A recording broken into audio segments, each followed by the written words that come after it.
tidak membutuhkan lahan yang luas, tanam di pekarangan rumah, di depan rumah, di samping rumah, yang penting syarat tumbuhnya terpenuhi dengan budidaya yang baik. Saya yakin anggur bisa menjadi tambahan pendapatan keluarga yang berorientasi pada pemberdayaan ekonomi, sosial. Mas Agung adalah pegiat daripada Asosiasi Penggiat Anggur Indonesia, dan saat ini memang lagi viral nih anggur nih. Tolong sih Mas jelaskan apa itu ASPAI itu Mas. Iya, baik, terima kasih Mas Agus. ASPAI itu adalah Asosiasi Penggiat Anggur Indonesia. Nah, kenapa penggiat? Penggiat itu di dalamnya ada penghobi, pembibit, dan pekebun. Maka kita sebut sebagai penggiat. Dan di situ ada klasifikasinya. Ada yang penghobi ya cuman nanam 1-2 pohon. Kalau pembibit mereka yang bikin bibit untuk dikembangkan atau diperjualbelikan. ASPAI ini sendiri itu merupakan binaan dari Dirjen Hortikultura. Dirjen Hortikultura Pusat, Kementerian Pertanian ya. Itu. Nah, kita di sini di DPD ASPAI Kabupaten Pringsewu. Kita dibentuk di DPD ASPAI Kabupaten Pringsewu itu baru kira-kira 1,5 tahun lah. Sudah anggotanya sudah berapa banyak? Saat ini baru sekitar 60 anggota yang aktif. Itu, tapi kita juga punya binaan-binaan, baik itu KWT, kelompok tani maupun kelompok masyarakat yang lain.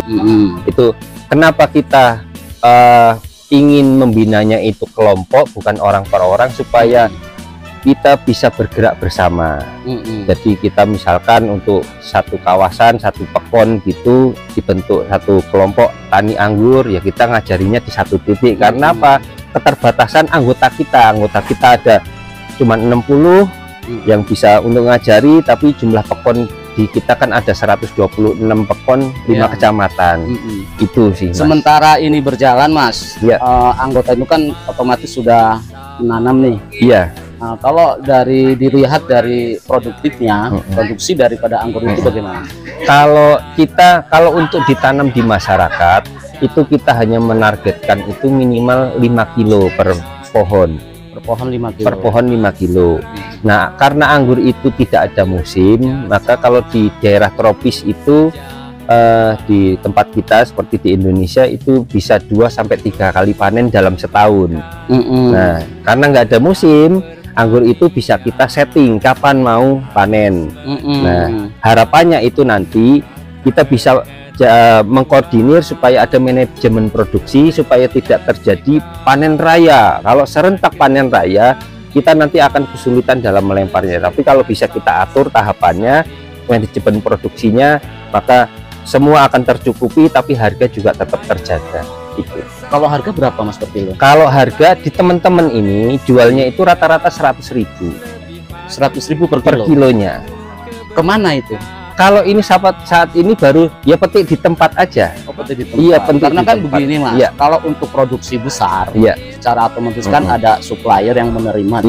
Nah, itu targetnya seperti apa dan bagaimana?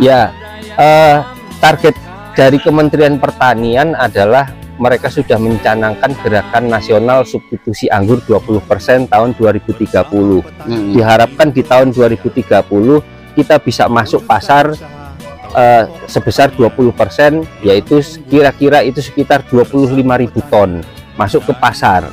Nah, pertanyaannya kan siapa yang mau produksi? Betul. Uangnya siapa? Kalau bagi beberapa teman yang di Pulau Jawa, mereka bisa menggait investor untuk menanam yang skala kebun, yang 1 hektar, 2 hektar seperti itu. Tapi di kita, di kabupaten yang kecil, kita ingin menggandeng masyarakat dengan memanfaatkan pekarangan rumah.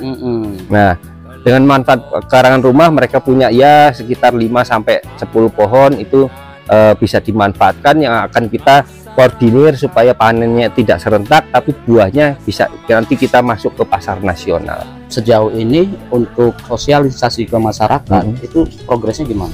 Kita sampai saat ini sudah sosialisasi, untuk sosialisasi ya, itu ke sekitar 42 pekon. 42 pekon? Iya. di Kabupaten Pringsewu sama Pesawaran. Di Pesawaran itu baru 5, yang lainnya di Kabupaten Pringsewu. Pekon itu nanti kalau polanya adalah Pekon nanti akan menggunakan anggaran dana desa. Terus kemudian kita buatkan satu pusat pelatihan budidaya di setiap Pekon. Jadi kita ngajarinya itu hanya di satu titik. Di situ kita akan ada pendampingan selama setahun. Nah, diharapkan dengan kita ngajari misalkan 20 orang, ya minimal ada 10 atau 5 yang bisa terus bisa mengajarkan ke teman-teman yang lainnya seperti itu. Oke, mungkin begini Mas. Dari beberapa anggota yang sudah menanam, pasti saya yakin sudah ada yang menanam. Ya. Tingkat keberhasilan mereka seperti apa? Kalau anggota kita kan reguler ya, mengadakan pertemuan. Dalam pertemuan itu pun kita akan belajar masalah hama penyakit, nutrisi tanaman, cara pruning, cara pemangkasan, segala macam. Nah, kalau yang aktif itu rata-rata ya mereka berhasil bisa membuahkan minimal 5 kilo.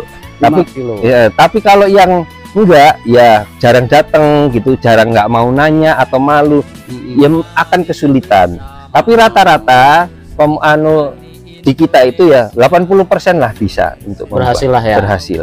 Berarti juga menjadi jaminan ketika anggur itu berbuah, pangsa pasarnya juga jangan diragukan. Iya, saat ini Indonesia sendiri masih kekurangan buah anggur. Impor yang masuk ke Indonesia buah anggur itu tahun 2023 itu sebesar 116.000 ton dan terus meningkat, pokoknya di atas 100.000 ton. Itu yang menjadi keprihatinan dari Kementerian Pertanian untuk anggur ini bisa dibudidayakan tempat kita kok, kenapa harus impor seperti itu. Dengan budidaya anggur kita hanya memanfaatkan pekarangan rumah.